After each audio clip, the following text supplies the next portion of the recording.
الأحزاب السياسية على أساس ديني أو على أساس طبقي أو على أساس جغرافي أو على أساس عرقي.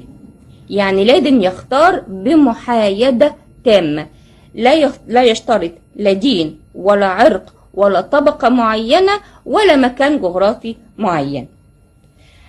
على الحزب الدستوري أن لا يكون له أي جناح عسكري، يعني ما يجيش الحزب يجيب أشخاص ويدربهم تدريبات عسكرية ويعمل منهم جيش آخر غير الجيش الوطني المعروف.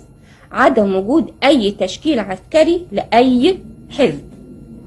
آخر شرط من شروط تأسيس الحزب أن يكون له أهداف معلنة، أن يكون مصدر تمويله معروف ولا يتبع أي جهة أجنبية.